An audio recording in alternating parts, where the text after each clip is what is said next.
بسم اللہ الرحمن الرحیم۔ انکریڈیبل انفو کے معزز سامعین، السلام علیکم۔ معزز سامعین، اللہ تعالیٰ نے انسان کو مٹی سے اور جنات کو آگ سے پیدا کیا۔ جب اس دنیا کے پہلے انسان یعنی حضرت آدم علیہ السلام کو مٹی سے بنایا گیا تو سبھی فرشتوں کو انہیں سجدہ کرنے کا حکم دیا گیا۔ ان میں ابلیس یعنی شیطان بھی شامل تھا۔ سب نے سجدہ کیا مگر ابلیس نے انہیں سجدہ کرنے سے صاف انکار کر دیا، کیونکہ ابلیس کے مطابق وہ آگ سے بنا تھا اور حضرت آدم علیہ السلام کو مٹی سے بنایا گیا تھا۔ اس کی نافرمانی کی وجہ سے اسے قیامت تک ملعون قرار دے دیا گیا اور اس کے گلے میں لعنت کا طوق ڈال دیا گیا۔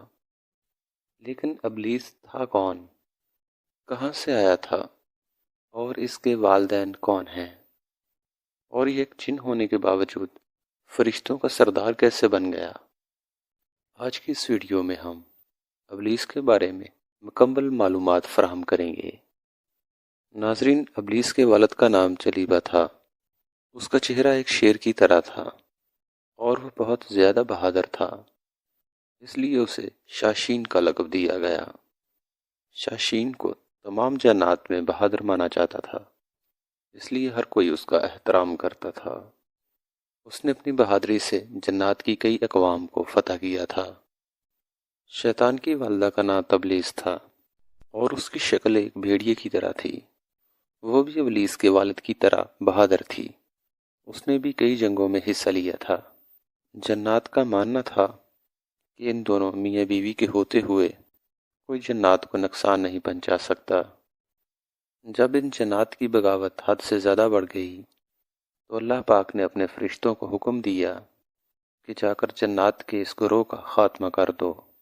ابلیس نے اس بارے میں خود بتایا کہ اس کی والدہ اس بہادری کے ساتھ لڑی کہ مجھے لگ رہا تھا کہ فرشتوں نے میری ماں کے ساتھ مقابلہ کر کے اپنی زندگی کی سب سے بڑی بھول کی ہے، لیکن نہ جانے کیسے ہماری جیت ہار میں تبدیل ہو گئی اور ایک ایک کر کے میرے والدین سمیت میری بیوی اور میرا بیٹا بھی مارے گئے۔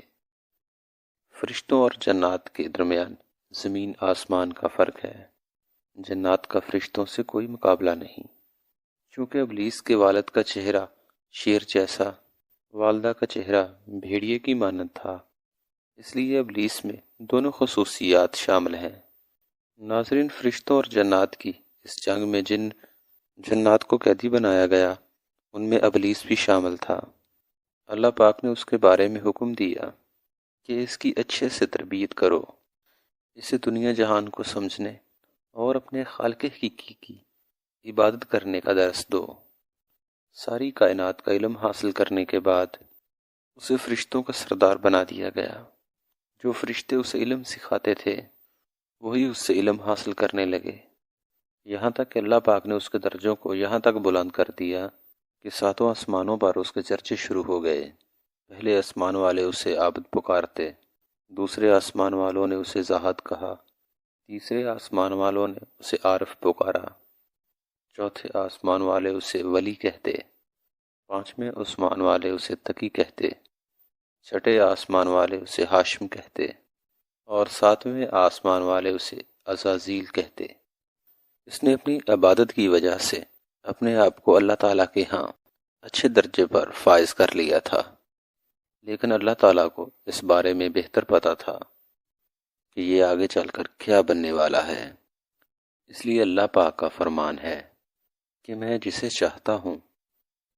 چاہتا ہوں اسے عزت دیتا ہوں اور جسے چاہتا ہوں اسے ذلت دیتا ہوں۔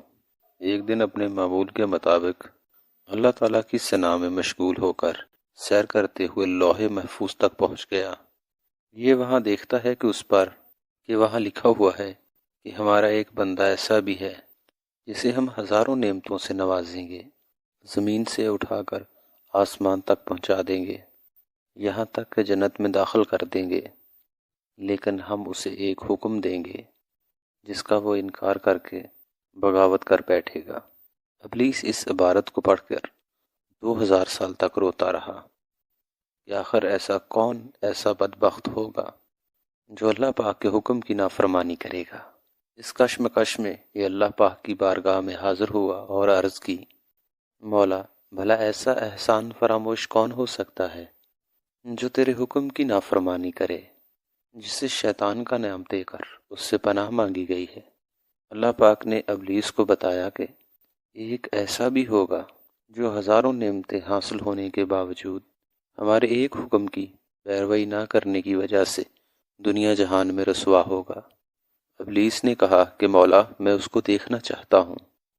اللہ پاک نے ارشاد فرمایا کہ تو اسے جلد ہی دیکھے گا۔ ہزاروں سال ابلیس اس شیطان سے ملنے کی آرزو کرتا رہا۔ اسی دوران اسے خبر ہوئی کہ زمین کی مٹی سے ایک پتلا تیار کیا جا رہا ہے جس کا نام آدم ہے۔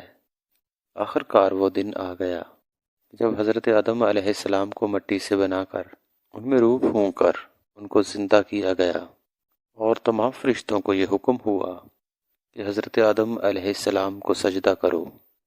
تمام فرشتوں نے حضرت آدم علیہ السلام کو سجدہ کیا، لیکن ابلیس نے اپنی انا میں آ کر حضرت آدم علیہ السلام کو سجدہ کرنے سے انکار کر دیا اور کہا میں اس سے افضل ہوں، میں اس کو سجدہ نہیں کروں گا۔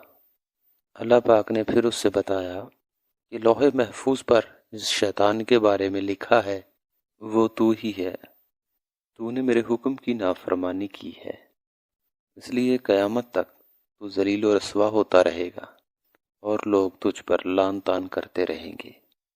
اللہ پاک نے ابلیس کو قیامت تک مہلت دی ہے، وہ جو چاہے کر سکتا ہے، اسے بالکل بھی کچھ نہیں کہا جائے گا، لیکن بروز قیامت اس کو بھی موت کا مزہ چکھنا ہے، اور اس کی موت ایسی دردناک ہوگی جس کا اندازہ کوئی بھی نہیں لگا سکتا۔